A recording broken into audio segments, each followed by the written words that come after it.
Okay, very good. Thanks, everybody. So our keynote speaker today is Dr. David Clifford, and David is with Artarmon AI, and I will let him give you a little bit more of his background, which is extensive and interesting, but he'll be speaking on building AI-powered ag tech startups. And with that, David. Thank you. Thank you. Good afternoon, everyone. It's an absolute delight to visit Mississippi. First time visiting, first time on MSU campus. And it's so wonderful to be able to spend a few days with so many passionate, motivated people working on really critical research for the future of humanity. My goal today is to talk about how you go about building AI-powered ag tech startups. This is drawing on my experience over the last 20 years from research with the CSIRO in Australia, from some time I spent with the Climate Corporation in California, and then most recently with Mineral, which was an alphabet company powered by AI, doing some deep vision work in various aspects of plant phenotyping. And my goal, I guess, is to talk through one of the points raised by one of the administrators earlier, Dr. Keith Coble, about how adoption is not trivial. So the research that you're doing here is really challenging and... Okay. Okay, is this going to be better? Yeah. Oh, yeah, I can hear the echo now. Yeah. The research you're doing is deeply technical in nature, but once that research is complete, to get that research out into the world, you have to overcome the challenge of adoption. And I'll raise some points that I think are really important to keep in mind if you want to take your research out of the academic setting and bring it into a commercial one. The way I'm going to go about this talk, I guess my plan is to kind of talk about the state of ag tech today. I'm going to talk a little bit about the ongoing need for innovation in this space and some of the success that we've seen from AI and from data-related activities in agriculture. I want to talk about what can help with that adoption challenge, and then I'm going to finish up with what's really exciting for me at the moment about the latest in AI research.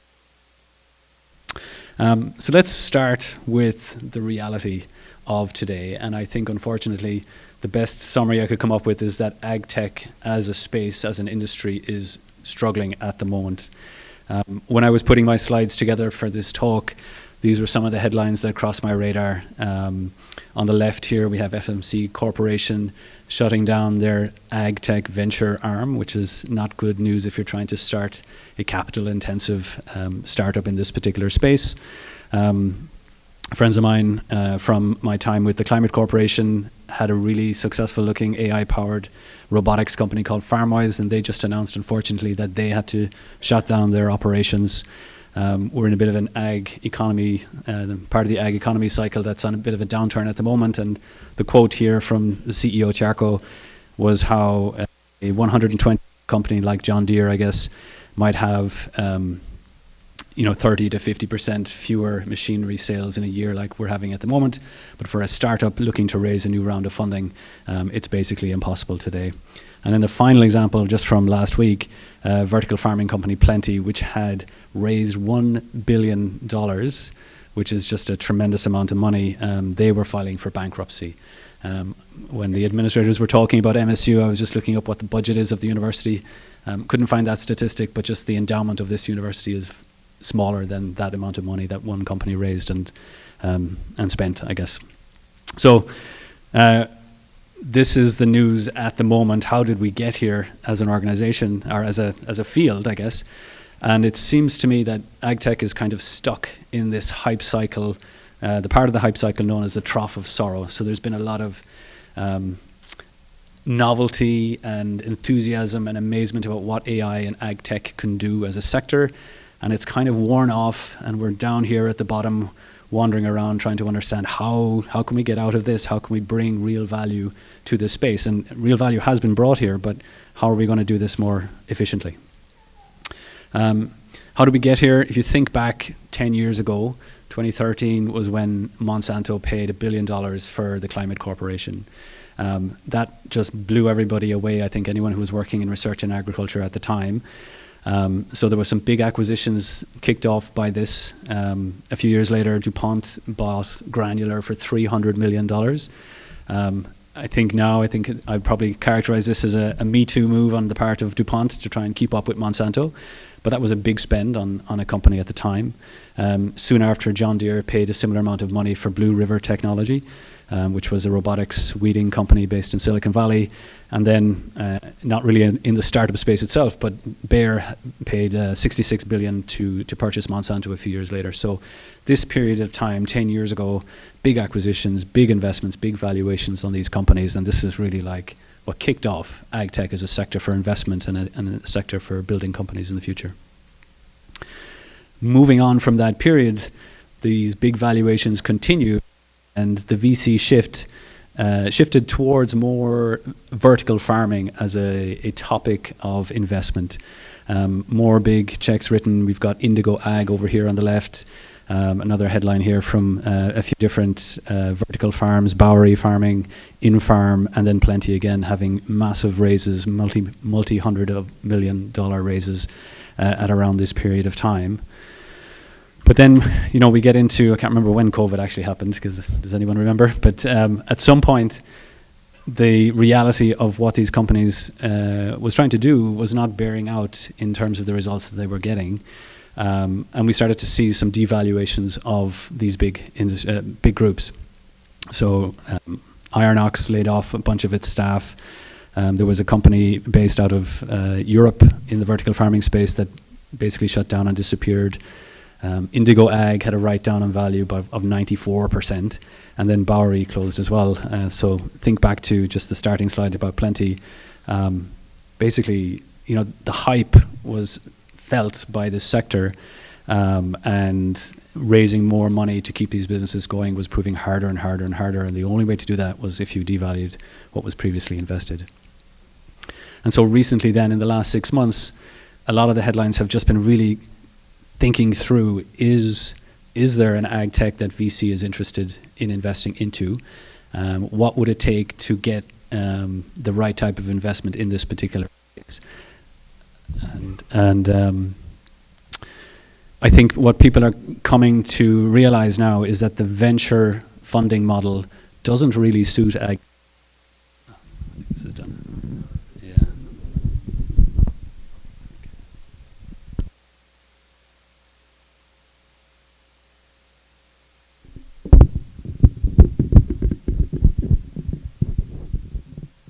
Okay. Can you hear me okay? Yep. So people were starting to question whether venture-backed businesses make sense in the ag tech setting. And it's felt, I guess, at this point that the venture ecosystem, where there's a 10-year time horizon where they're expecting to get a return on their investment, doesn't sit well with agriculture, where you might be selling a product to a farmer of any kind that's out in the field, and you get hit with weather like we had last night here, and you're done for the year, right?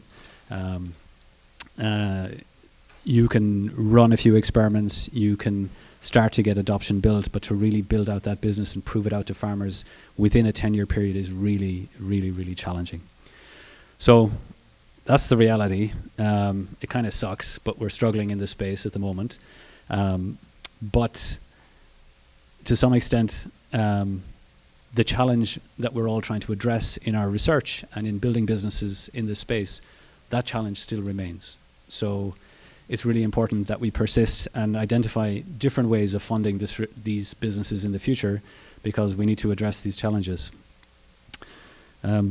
President Keynote mentioned this challenge earlier, but it can really be summed up by this picture here of how the population is growing and how it's going to continue to grow over the next 50 years.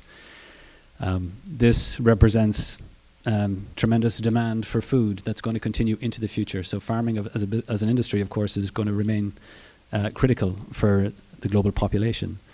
But this picture here of population growing and increasing at ever greater rates for the next 20 years or so, this picture could be many other things in this plot. It could be population as is shown, it could be temperature, it could be other weather-related issues like water scarcity risk, for example, is increasing in some parts of the world. It could be the amount of food that's been wasted at the moment in various points in the supply chain. It could be the qualities of land, or the degradation of land. The erosion of soils, for example, is increasing. It could be livestock numbers. It could be the amount of grain that's been harvested. And as people have talked about already, it could be trade uncertainty and tariffs, for example. There's a lot of things that are hitting this space right now. And all of these challenges, these numerous and unwavering challenges, are opportunities for impact and innovation and value in agriculture. And at the same time, this same picture could be replaced by one that shows some of the developments that are happening on the technological side, be it the amount of data or agricultural data that's being generated today. It's increasing all of the time. It could be the rate of development in the AI space. If you were to look at a plot of the amount of AI papers being published each year, it's exactly this pattern. It could be the amount of compute power that's available, or the model sizes that people are building, or the amount of context that these models can take into their memories and work with. All of these things, all of these challenges, and all of these opportunities have this shape. So the challenges remain, and the opportunities are getting better and better. And I think there's a great future for ag tech to bring value into the future. And I know this impact from AI in agriculture is possible because we have seen very good impacts of it, even if the companies built have not necessarily survived. But one of the first impacts I'd like to call out is the ability of a farmer to have finer grain management of his enterprise at scale, right? So if you think back 15, 20 years ago when I was a kid, growing up in the southwest of Ireland, where there's a lot of dairy farming, for example, the farmers in my area might have had herds of about 70 animals. And today in that area, there are fewer farmers, but they're all farming much bigger numbers of animals in their dairies. It's all the same amount of land, so they're able to do it much more intensively and with the same level of care that they had 20 years ago. 20 years ago, they might have had names for all of their animals. They were that sized herds. But today, that's obviously not possible. But with some of the technologies available to them now, they can manage those herds and have a very high level of husbandry with those herds as they go about their businesses. So lower left corner here in this slide shows a company, Moonsist, which has developed a bolus system that goes into the animal, into the rumen, and sits there and can track issues to do with the movement of the animal, the temperature of the animal. From that temperature, of course, you can see how regularly the animal is drinking and ruminating. You can use sensors in the bolus to track the movement of those animals as well, and through that you can get heat activity. And so you can get this fine-grained information at the animal level, whereas before, to have that same level of detail, you'd have to have a much smaller herd. The second example I've chosen here is also on the livestock side of things. I saw a company had a product called Pig Brother, which I thought was great. They're using a camera-based system to evaluate the weight of pigs. And so you can imagine if you have a massive number of pigs in a barn, being able to pick out those that are thriving, or those that are struggling to thrive, or those that are, maybe not gaining weight at the same rate that you would expect compared to their peers. You might want to pull them aside and give them some more care and attention, more focused energy to ensure that growth happens as you would like it to be happening. The third example here of this fine-grained management comes from Mineral, the company I worked with before doing the tech consulting. There we had a rover similar to those we might have seen in some of the facilities we visited this morning, that would go out into the field with a bunch of cameras underneath and take pictures of strawberries, in this case, over the course of the growing season. So it would go back and forth up and down the rows of these strawberry plots every week, pull in thousands and thousands and thousands of images every single day, and in each image you could pull out the individual pieces of fruit. You could assess what growth stage they were at. You could forecast out 2 or 3 weeks to see, okay, well, I know in 3 weeks' time we're going to have so many strawberries to plant and harvest. At this point, the following week we'll have so much more, on and on. And then again, you can go back and geolocate exactly where those plants are, and go back and revisit and manage that field appropriately at that fine scale. And the fourth example I've got here is from the See and Spray Ultimate product that John Deere has released. So if I think back 20 years ago, when people were spraying their fields, they would go out, they would turn on their sprayer, they would drive the entire field with the same fixed rate of spray for the entire field for weeds that we've already heard today are present in patches. That tech evolved from a broadcast spraying of the product to one that could do spraying with section control. It then evolved into one that could spray product on a weed on a brown background type situation where you have more control autonomously by the vehicle as it's driving, to what we have today with John Deere, which is a 120-foot boom going at 12 miles an hour and selectively spraying at that nozzle level when it sees a weed in the field. But having talked to a farmer here this morning, and it's wonderful that there are farmers here today, she was basically saying to me, well, 12 miles an hour versus if I just drive it at 15 miles an hour broadcast spraying, I can do it 25% faster. And so there's again, there's the possibility to do it in a very fine-grained manner, but I think if you can go faster, sometimes people will take the other way still today. So there's room for more improvement in this particular space. Another area in ag tech where I've seen AI play a huge role is in the design of inputs and seed for many different companies. Syngenta, the shot on the left here, they're using generative AI techniques to design biological inputs and chemical inputs onto crops. You can imagine in a company the size of Syngenta, they have a big research pipeline to evaluate different products. So you can have a funnel where lots of products go in at the top. They go through a series of tests, and these get evaluated in many different ways before they would ever get to the field, before they get developed into products themselves. And so the more high potential products go into the top of the funnel, the better. And they're using these generative AI techniques to identify those high potential products. And then when the individual researchers see these products and they can see where the generative AI system was drawing its information as to why this was one worth considering, they have the insider information and knowledge and experience to be able to say, yeah, I agree with these first 5. I'm not sure about the 6th one. We'll drop that one out. And you get just a much better pipeline of products going through your pipeline as a result. With companies like Inari, Ohalo, and Heritable, these are companies building on other great developments in the ag space, including the CRISPR method for designing crops and editing crops. So if you're trying to, again, figure out exactly which ones what type of edits to make and where to make them, there's AI and machine learning and a lot of data going into building algorithms to make the calls as to what edits to make and how to go about doing it. And then these companies are doing a lot of great work to bring these seeds to market. And then the third place where I've seen AI have a great role in some recent developments is really just around the global access that we have now for agronomy information and expertise. So this first example is an app that you can use to identify plants in the real world.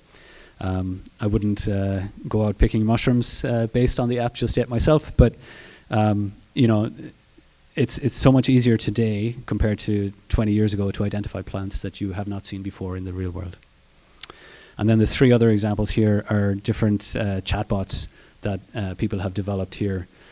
Crop Wizard from the University of Illinois, Plant Village AI from Penn State University, and then this very nice one called Agronomy Arena, and I'll show an example of this in a second, where you can put your question into a chatbot, get your answer back from 2 different systems, and then you can decide for yourself which one is doing a better job at answering your question, and then you can, through that process, get a ranking for these different methods in what they're doing. So this is what it looks like here. Before coming to Mississippi, having never been here before, I was very interested in understanding differences between agriculture here and in Ireland, and often it's going to be weather related. So this was the question I put in: what are the differences in terms of climate between these 2 regions? And they both started giving out their answers, depending on what model is chosen, and you don't know at this point in the game. Some might be very, very quick to fill out an answer to your question. Some of them might be going line by line. But I'm not a fast reader, so that doesn't bother me. And when you get to the bottom, you pick, I prefer answer A, or I prefer answer B, or they're both pretty good. In this case, that's what I selected. Or they both do a terrible job. Once you've selected your answer, then it will tell you, oh, this one on the left was called Mistral Large, and the one on the right was GPT 4.0. This is a really nice way to access information for questions you can ask in a text format. The Plant Village AI system takes in imagery also. I'll give you a few seconds to look at this image here and help me understand and diagnose what's going on. I think the computer takes 8 seconds to figure this out, so I won't wait much longer. So this is David Hughes, a professor at Penn State University. 8 seconds based on the image, based on the GPS location for where this image was captured. And then from that GPS location, you pull in soils information and weather. You can get a diagnosis for potassium deficiency affecting these plants, leading to this kind of discoloration around the edges of the leaf itself. It also spotted some minor pest damage, which is pretty minor, but it's there. And then it gives you not only a diagnosis, but it gives you some actions that you can take in the field. And not only does it give you this information in English, it gives it to you in the local language in Malawi, where this question was asked. That's so different, right? It's amazing. So, you've got some ideas that you've worked on here in the university or in your own university, and you want to bring it out into a commercial setting. Let me talk a little bit about some of the strategies for success that you should probably keep in mind, given that, as we've heard, adoption is not trivial. So creating and capturing the value from your research, it's not just about the technology that you use in your research. In particular, for anything you're doing in AI, what's really critical to survive as a startup in this space is the team of individuals around you bringing this venture out into the world. The particular challenge you're taking on and trying to solve for, the data behind any models you're building is really critical, and your access to compute. These were all raised in the talks from the administrators earlier as being really, really critical, and I'm glad I can echo those sentiments right here. And even if you have all of these things lined up for what you've done, and you've got your research published and to great acclaim and all of that, you're really still only addressing one of the very common reasons why startups fail in general, and in particular in agriculture, and that's having the right team of people around you. So you have to do much, much more to succeed. And even if you do all the things I'm going to talk about, of course, there's still no guarantees, unfortunately. But so when I'm trying to think about strategies for success, I go back to Francis Fry and Anne Morris from the Harvard Business School, who very succinctly capture it as follows. To succeed, the strategy is to be better than your competitors at the things that matter most to your customers, and to create a heck of a lot more value than you capture in what you do. So let's go through these one at a time, just to kind of make sure we understand all of them. And I'm going to start in the middle here in terms of working on the things that matter most to your customers. And what's really important is you actually know who your customer is, and you're so engaged with them on a regular basis. You're so close to them. You're working with them on the farm or in the glasshouse or wherever it is, that you fully understand the challenges they're facing, and you're working on the one that's most important to them. If you're not on the most important one, it's going to be very hard to keep their attention on what you're trying to do. And if you're very close to them, then they're going to feel like they're part of what you're building, and they're going to be much more open to the solutions that you bring to solve this particular problem. If you can do those things, you're going to be guaranteed you're going to build something that has a market need, and because you're working so closely with them as well, you're going to build it in a way that's going to be user-friendly to them. If you know them very well, you'll know exactly what they need. You have to be better than your competitors in this space as well. And being better can come in many different ways, and if you're better, then you won't get out-competed in this space as well. But you can be better in the performance of the AI on the particular problem you're trying to solve. You can be better in terms of the impact on the bottom line for the farmer itself. You can be differentiated in terms of how you service your offering, ease of use, many different ways. But it is important that you're able to identify a customer segment and be better for that customer segment. And then just create a heck of a lot more value than you capture, right? Make sure you don't run out of cash as a business. Make sure you price it appropriately. Make sure that the farmer can see the value and impact of your product in the year that they're going to take it on and use it, and then they'll be much more willing to spend their dollars again and adopt your technology at scale. So we've got a bit of time, so let me just dig into a few examples of companies that are really nailing it on those 3 dimensions. This first company here is one that I came across from a write-up that Shane Thomas did earlier this year in his Upstream Ag Insights newsletter. If you're interested, you should definitely sign up to what he's writing about each week. Lumo is a smart irrigation solution in the Silicon Valley area in San Francisco. So they do a lot of work with precision irrigation for wineries, for high-value specialty crops. And their tagline is to get you up and running with precision irrigation more quickly and at a lower cost. If that doesn't speak to their ability to know their customer and to be better than the competitors, I don't know what does. They are extremely focused on what they do. They worked in this space. The founders worked in this space for a few different service providers for irrigated farming in this area for a number of years before they got going with their solution. They've got this piece of hardware that is a smart irrigation valve, smart in the sense that it turns on and turns off based on weather conditions, based on soil moisture, but way smarter in the sense that it can also measure how much water is going through the valve. So if you turn it on but nothing's going through, there might be a problem, but you wouldn't know it if you didn't have a smart valve like theirs is smart. So it can measure the water going through. They have software, they have people out there to service it, and by all accounts they're doing really well in this space. So well that they are getting access to VC funding that they are turning down. And they're turning it down because it's going to come with those VC expectations for how quickly they grow and scale their business, which would push them into other forms of irrigated farming at a period of time where they're still trying to nail down their product market fit for the specialty cropping in and around the San Francisco area. So they are being led by their customers. They're not being driven by their customers. They're very focused on this key segment, and they're really nailing product market fit. And then if they, that's a very profitable business to be in. If they can't nail it there's no reason to take VC funding. They won't be able to nail it in other forms of irrigated farming like you might have here in Mississippi or in other parts of the Midwest. So their focus on this segment is admirable for that reason, and that's why I wanted to call them out. Another example showcasing being better than the competition has to be John Deere. Nothing runs like a deer. It's just amazing to see these machines and to see these systems like this in action in the real world. It's actually going back over 30 years to the first research papers that came out looking at the ability to identify weeds in row crops in the real world.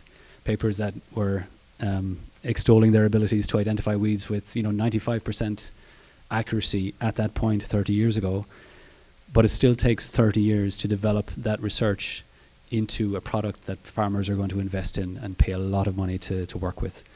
John Deere purchased Blue River Technologies, as I've mentioned, in 2017, and even still, it still takes 10 more years nearly to build out this as a product that people will work with. So being better than your competitors is truly important. Excellence like this takes time, and it takes a lot of funding. So the fact that they were in it for the long haul with this particular product is amazing. And then the final example, again, one that was mentioned this morning by one of the other speakers again, but in terms of an example of a product, not AI related, of course, unfortunately this time, but in terms of something that was really able to create and show value, I called out BT Cotton as my example. It was a game changer when it was released in Australia. This is where I learned about the story when I was there. Farmers used to have to be out in their fields spraying cotton every single week. That was a lot of time, a lot of chemicals used, and they weren't necessarily having the impacts that they wanted with dealing with helicoverpa. But once BT Cotton was released, it was just so obvious how well it was working that it was adopted immediately. And the value it created, it was just amazing, right? So it was not just the value from the yields, the much higher yield for that particular cotton. It was the value from the chemical savings that you weren't spending your money on. It was the value on the water quality in the area, because there wasn't all this runoff into the streams. There was all the time savings from all that activity, and then people were choosing to spend that time with their families, or putting their energy into optimizing other aspects of their operations. So it's just value from one single product. So it was no wonder that it was adopted. And I think going back to those headlines about VC and farming and ag tech, and it's really hard, and you hear people say, "Oh, farmers are just really slow to adopt technology," and that's not true, right? If the value of the work is evident, there's no hesitation, and they will do it. Okay, so exciting times ahead for this space. There's a lot happening in AI that I'm very excited about, and I thought it would be worth just calling out some of the ones that I think are really great. This first one, it's a bit tongue-in-cheek, but there are a lot of tools out there now that will allow a much smaller team to go much faster in what they build and get it out into the real world. So the headcount required and the expertise required to build an MVP app or a proof of concept and to get a piece of technology into the hands of people it's so much easier to do today compared to 10 years ago when I was at the Climate Corporation. So at Climate at the time, I think we had like 6 different engineering teams. Each engineering team had front-end expertise, back-end expertise. It had QA engineers. It had infrastructure engineers. So many people involved. And when you're running, so many teams with each team was large, but so many different teams all building towards one product, the communication overhead is massive, keeping everyone aligned and going in the same direction. Whereas today, with tools like Cursor, it's just so much easier to get something up and running very quickly, and a small, tight-knit, fully aligned team can go so much faster in what they're doing. Of course, if you've seen tweets like this, it's not without risk. If you're building things that you have no idea what the technology is behind them, it's very easy to get out of your ski tips and get into trouble in terms of what people can do with what you've built. So not without risk, but certainly worth getting into. I mentioned the pace of development in AI. I think a lot of the stuff out there at the moment is a solution looking for a problem to solve. But it came up, one of the panelists this morning as well, the last one I think was talking about, picking the area of innovation for your company and putting your innovation hours and your innovation headspace into that particular topic. And outside of that space, I'd be a strong advocate for picking quite boring technology, in fact, to make sure that you just spend your time and effort wisely. So this is another meme I came across recently where you can use all of the latest cutting edge technologies in AI to solve a problem, or you can use the cutting edge technologies from a year ago or 2 years ago, and maybe you're going to do fine, right? So this is more a warning as well, but just to keep an eye on development in the AI space, but don't get distracted by it either. Having said that, it's moving at such a tremendous pace that whatever problem you're on, it is worth coming back to the latest developments from time to time just to see if maybe it's time to swap in a newer technology into what you're doing. So one story from my time at Mineral goes to a challenge we were facing with field boundaries that people were asking us to address. So we were working with companies that really cared to know what are the boundaries of these fields that I'm sourcing my product from, because we want to look up online on remote sensing. We can see, and verify that they were using tillage in the right way, or they were planting the right crops, and when was it planted and when was it harvested, and to know all of these things, they needed to know exactly where the boundaries of this field was. And so we were ahead of the game. We were solving this field boundary detection problem from a variety of different sources of information. for farmers we were working with, every time they were in the field with a piece of machinery, those machines were gathering tremendously rich geospatial sets of information, and so you could derive a boundary from that. But then they'd go back 2 weeks later and spray and have another set of geospatial information, and you'd get a slightly different boundary. Or you could get a boundary from the USDA, for example. And so we were trying to bring all of these similar but slightly different sources of information together to get a definitive boundary of this field, and to do this at scale across the country. And we were doing pretty well. And it seems like an obvious problem to solve. Where I'm from in Ireland, if anyone here has travelled on the west coast of Ireland, the boundaries of fields are literally stone walls. So it's very obvious what the bounds of a field are. But the more you get into this particular problem, the more edge cases you find. So you might have a very clear boundary, but in one season you might plant one half of the field one way and another half the other way, with corn and soybeans, for example. So maybe the boundary shifts in 1 year, for example.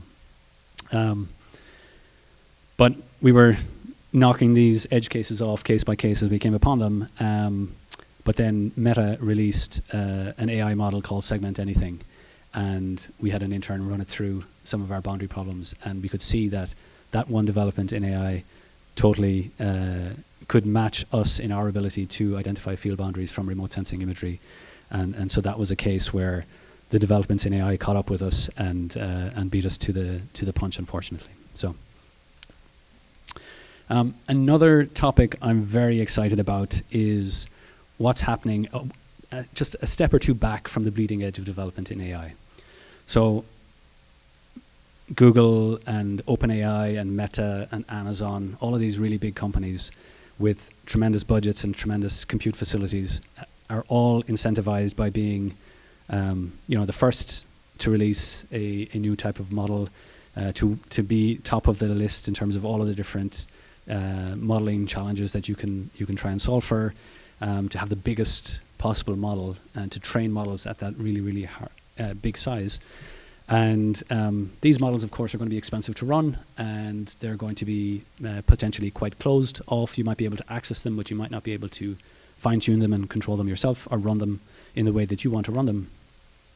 But there is a huge group of researchers around the world in companies like Hugging Face and in academic environments where they are building open source models, some at the scale of what OpenAI and others are doing, but often they will bring just more creativity because of the constraints they're under in terms of how you build and train these models. And so they can build models that are as performant as what was bleeding edge 6 months ago, but at a much smaller size, and they can build refined and distilled versions of those models as well. And so if you're trading off the size and the performance, that boundary of performance that you can't get past, that boundary is often defined by these open and smaller models. As I say, they're keeping up. They're not so bleeding edge that they're going to be unsupported and fragile if you were to choose to use them. And if you go on the Hugging Face model space at the moment, there are 1.5 million different versions of models out there that you could choose for a huge range of challenging multimodal and computer vision and language processing tasks as well. So there is a tremendous open source community. If anyone is working on a particular model for a particular application in agriculture, find those other researchers in the same space, collaborate on data collection, collaborate on data labeling, and collaborate on training those models. And it's amazing what will happen. I think there's going to be an enduring value to the fine-tuning of AI for agricultural purposes itself. If you look just from a language perspective at some of the sources of information for agriculture, the language used in them is just very different to what you get in Wikipedia or on websites around the world that are used to train these language models. I've got some examples here from products from Syngenta, from a dicamba product in Australia, and you can just see it's technical, it's chemical information, it's chemical names. There are percentages, there are dates as to when this is valid from, there are instructions for how to use it and when you can't use it and what you can use it with. There are brand names and so forth. These are terms and English words that just aren't common or meaningful at all to what was used to train the model in the first place. So you can use techniques like domain transfer to take a language model from the English language and transfer it into the domain of English for agriculture, for example, or for any other international language. And then you can fine-tune it more to that particular space as well. And fine-tuning of models and domain transferring models as well, that's much easier to do than to train these models from scratch. And as a showcase for why this is going to continue to add value, the image on the right-hand side here is the leaderboard from this Agronomy Arena contest between the various chatbots on the performance of these language models on agricultural questions. And the top three models are huge, the top two models are huge closed models, Mistral Large and Claude 3.7. DeepSeek, of course, is one that came out from China that's much smaller, that was trained under much higher constraints. And then the fourth one here, FBN Norm, is ChatGPT 3.5 based model that was fine-tuned for agriculture. I couldn't believe it was 3.5. That's 2 years old at this point, which seems like such a long time ago for natural language processing and AI. But that's up there with the best of them in this particular space, and I think that's going to continue. The open and small models, fine-tuned for agriculture, are going to continue to be very high performant. And in what you're doing, if you are a taker of this AI technology, or you're just going to take something off the shelf and use it, or you're going to shape it in a small way to what you're trying to do, these are the types of models you should be working with. If you're going to try and make something completely new in the agricultural space, of course, then you need to be thinking about all the different components what you're using. But otherwise, go with what's stable and what's performant, and you'll get very far. And then finally, I'm just super excited about some of the tools and agent systems that are coming out as well in this space. On the left here, there's a paradigm called small agents from Hugging Face that can take, you can very quickly and easily set up an agent-based system that can work with very detailed information, that can capture it in code, and you can interact with this system to solve many, many different problems. I haven't quite seen a good use of systems like this yet for agriculture, but it's going to come, and I'll be very intrigued to see where that comes from. Notebook LM is another great system from Google where you can put in a huge amount of documentation into this system. When it first came out, it produced a podcast that you could listen to of two AI hosts talking about the content that it had consumed and pulling out the key points. Today, you can ask questions and you can interact, and you can say, well, what was the evidence, in the documentation about such and such a thing, and it will pull out the relevant piece and it will summarize it for you, and it will do it in audio, for example. And these systems, they're getting so powerful with the language part, but in terms of consuming other forms of information as well, including imagery and vision and technical documentation even, like you see on the right-hand side here. It can ingest this information, it can understand it, and it can use it to answer questions that people have.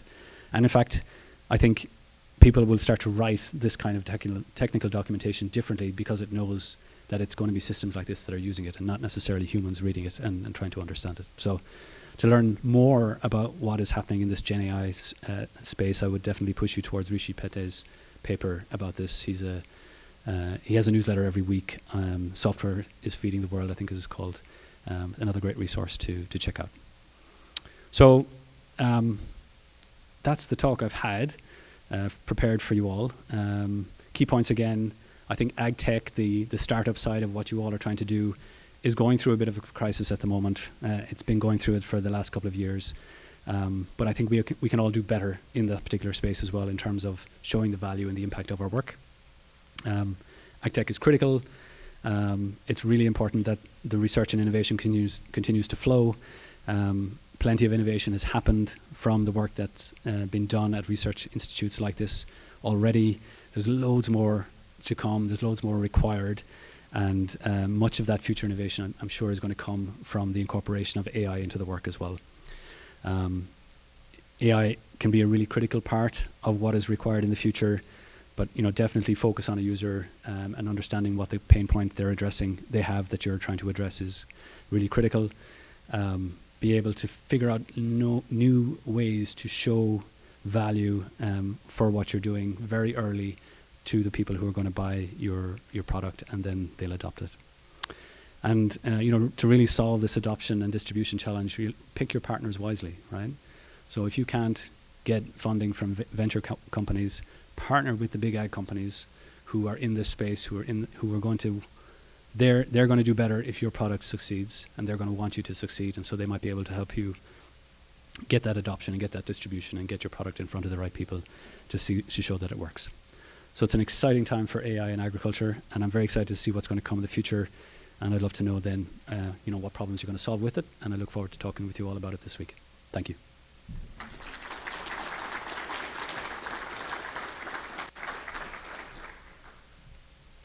I think we've got time for some questions.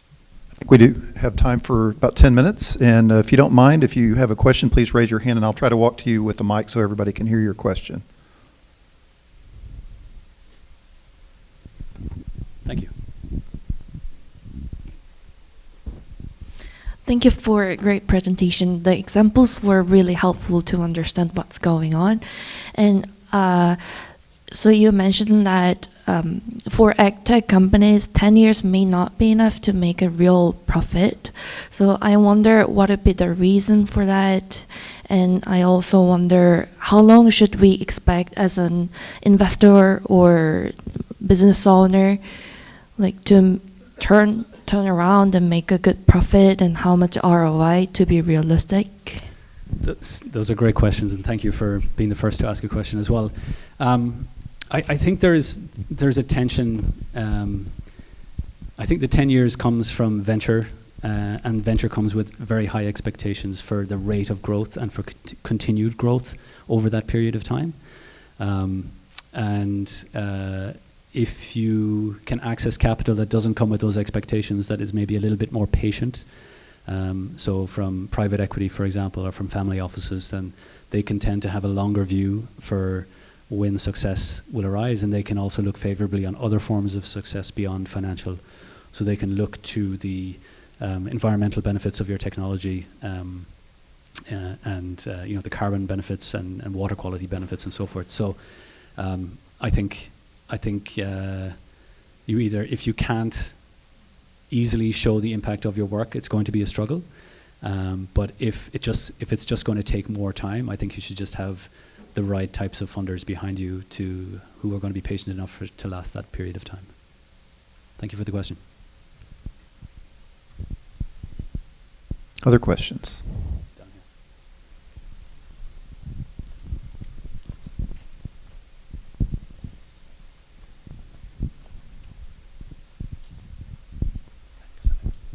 here. In your view, what are the factors that have to come together for a company capable of getting $1 billion in investment to suddenly collapse?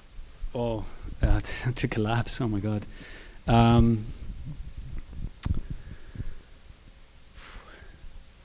I think there's just, in the vertical farming examples,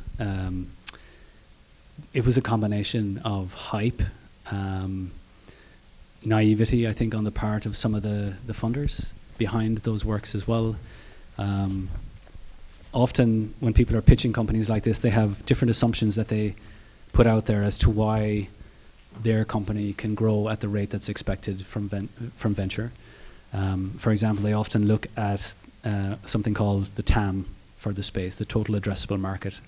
And if you look at all of agriculture, that's massive, right? It's a massive business. And so if you can convince someone that you're going to capture a lot of that, all of it, or a chunk of it, they just see the value, and they don't realize that the challenge of capturing it is much, much higher. So like with the Lumo example here that's working in specialty crops, companies often pitch like, okay, we'll solve it for this crop, then we're going to switch to the next crop and the next crop and the next iteration or slight variation on that space. And then we're going to, they have this phrase in Silicon Valley, we're going to turn the crank, okay? All that data we're going to get from grapes, that's really going to help us with lettuce, we turn the crank, it's really going to help us with cabbages. And then all of a sudden, magic will happen, and we'll be doing it across all the acres of soybeans and corn, not realizing that those are just very different worlds. But I think that's probably the main reason you can get a $1 billion valuation on an indoor farming setup, for example. So. Another question here, David. Yeah, so we've talked a lot about how AI is being used on the, I guess we'll say consumer end, right? So once a seed has kind of come to market and it is in the soil, do things like precision agriculture and whatnot. And then you kind of touched on the complete other end of that spectrum from a plant breeding perspective, how companies like Syngenta are using generative AI to create high-value germplasms or suggest high-value germplasms that go into that plant breeding pipeline. But that plant breeding pipeline itself is a really, really long and kind of complex process, right? So if you have even with a high-value germplasm or a very good seed at the beginning of that pipeline, it can still take 15 or so years to bring that to market. And I understand some of those hurdles are regulatory, but it seems that that's causing a lot of lethargy in the ag tech industry. So is there any current movement in that space of bringing AI, that's working really well on the consumer space and then working really well in those early stages of R&D to the middle stages of that breeding pipeline to kind of speed up those processes and potentially help bring those products to market quicker? Yeah, it's a great question. I don't fully understand the technologies behind editing and CRISPR, for example, but I do think that they are going to accelerate some of those inner years of those long processes. Getting around regulation, though, that's not something I don't know anything about. I think if you could even cut 1 year out of that cycle, I think it's like 10 or 12 years long. I mean, that's amazing benefit to those particular companies, and yeah, it would be great if that was possible. But I'm not sure who's working on that at the moment, other than like that company I mentioned, Ohalo, with their boosted breeding approach. They have invented something entirely new there, and I think that's a paradigm shift for that particular industry in potatoes, I think.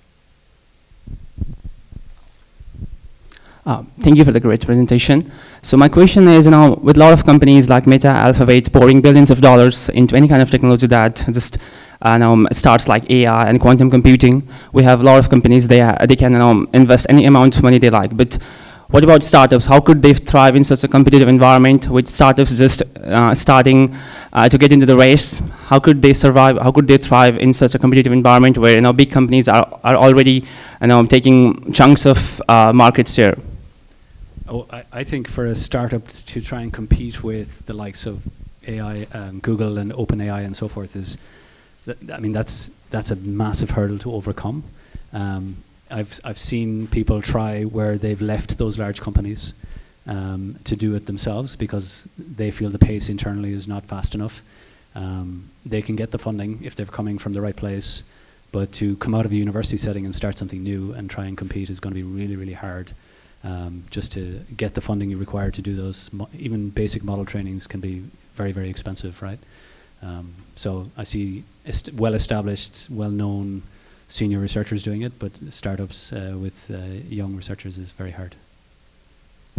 We probably have time for maybe 2 more questions. Who else has a question?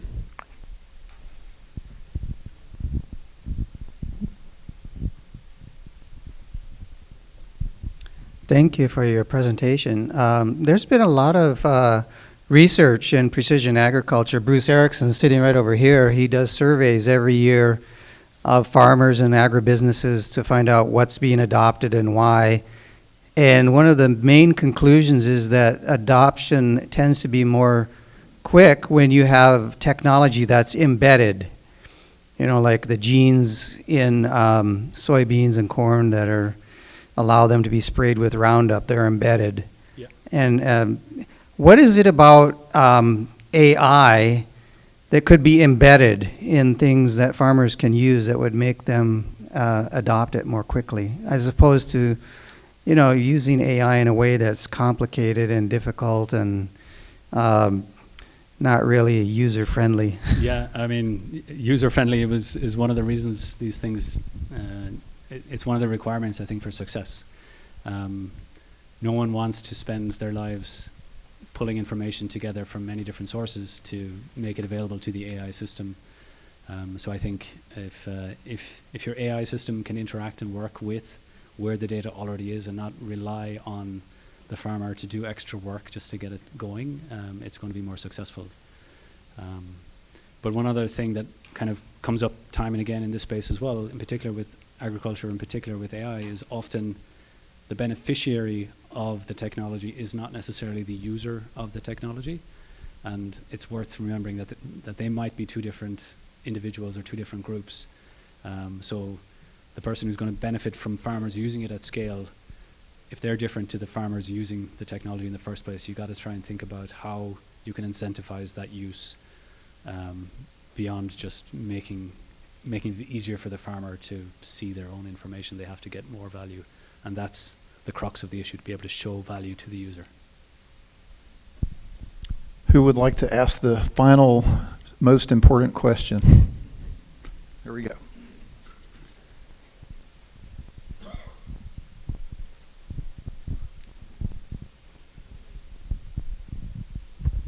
Thank you. I'm Allison Chatharchan from Cornell University.